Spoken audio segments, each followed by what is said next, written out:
बहुत दिन पहले की बात है। ऑफिस में आज बहुत काम था। काम करके मैं बहुत थक चुका था। ऊपर से बॉस ने आज बहुत गुस्सा निकाला। परिणाम, मैं दोपहर को घर जाने के लिए निकला, लेकिन रास्ते में एक विचार आ गया। घर जाके क्या करूं? वही बातें सुननी पड़ती। सोचा, आदमी का जीवन बहुत ही कठिनाई से भरा हुआ है। थोड़ा बगीचा में जाके बैठता हूँ, आराम करता हूँ।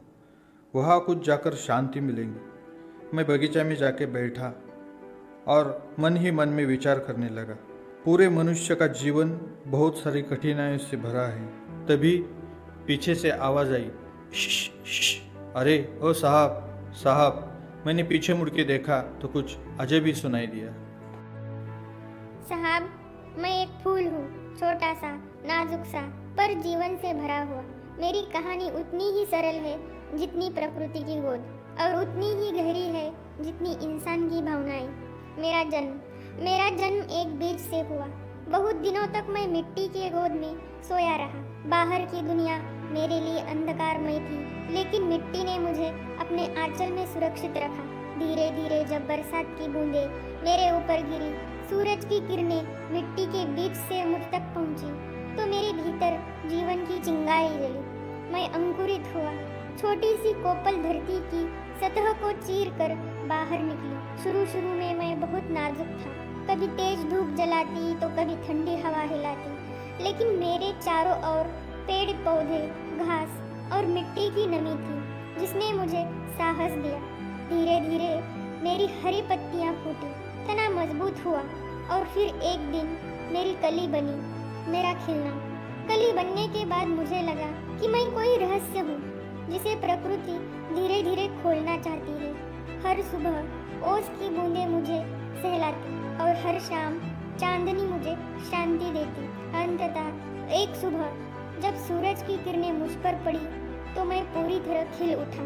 अब मैं एक फूल बन चुका था, रंगीन, सुगंधित और सुंदर। आसपास की तितलियां मुझ पर मंडराने लगी, मधुमक्खियां मेरे रस का स्वाद लेने लगी। हवा मुझे झुलाती और मैं लहराकर उसका स्वागत करता। उस क्षण मुझे महसूस हुआ कि मेरा अस्तित्व केवल मेरे लिए नहीं है, बल्कि औरों के लिए भी है। मेरा उद्देश्य, मेरा जीवन बहुत छोटा है, लेकिन इस छोटे से जीवन में मैं बहुत कुछ देता हूँ। मैं मधुमक्खियों को रस और पराग देता हूँ, जिससे वे शहद बनाती है। मैं पंछियों और तितलियों के लिए आकर्षण हूँ। मेरी खुशबू मनुष्य को आनंद देती है। मेरी सुंदरता उनके जीवन में रंग और मुस्कान लाती है। कभी मैं माँ की बालों में सजता हूँ, तो कभी बच्चों की माला में।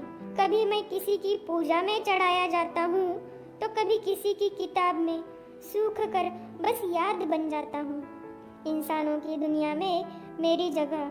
इंसानों ने मुझे कई रूप दिए। जब कोई जन्म लेता है तो वे मुझे स्वागत के लिए सजाते हैं। जब कोई विवाह करता है तो वे मुझे खुशी का प्रतीक मानकर घर आंगन सजाते हैं, और जब कोई मृत्यु को प्राप्त होता है तब भी मैं उनके अंतिम सफर का साथी बन जाता हूँ। मैंने जाना कि इंसान मुझे अपने हर सुख दुख में याद करते हैं। उनकी मुस्कान में भी मैं हूँ और उनके आंसुओं में भी मैं हूँ, मेरी दुख और मेरी पीड़ा। लेकिन मेरी कहानी केवल खुशी की नहीं है साहब। कई बार मैं देखता हूँ कि लोग मुझे मेरी डाली से तोड़कर जमीन पर फेंक देते हैं। कभी मेरी सुंदरता का दुरुपयोग होता है, कभी मेरी नाजुकता का मजाक उड़ाया जाता है। मुझे सबसे ज्यादा पीड़ा तब होती है जब मैं बिना कारण तोड़ा जाता हूँ। मैं जानता हूँ कि मेरा जीवन छोटा है, लेकिन यदि मुझे अपनी डाली पर रहने दिया जाए तो मैं हवा, ओस और धूप का आनंद लेकर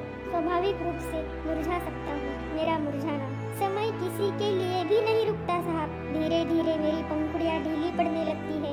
जो रंग कभी चमकदार थे वे फीके पड़ जाते हैं, सुगंध कम हो जाती है, और एक दिन मैं झड़ जाता हूँ। शायद यही मेरा अंत है, लेकिन मैं इसे अंत नहीं मानता, क्योंकि मेरा बीज फिर से मिट्टी में जाता है और नया जीवन जन्म लेता है। इस तरह मैं हर साल, हर मौसम किसी न किसी रूप में लौट आता हूँ। मेरी आपके लिए सीख है, मेरी कहानी यही है। जीवन चाहे कितना भी छोटा क्यों ना हो, उसे सुंदरता और खुशबू से भर देना चाहिए।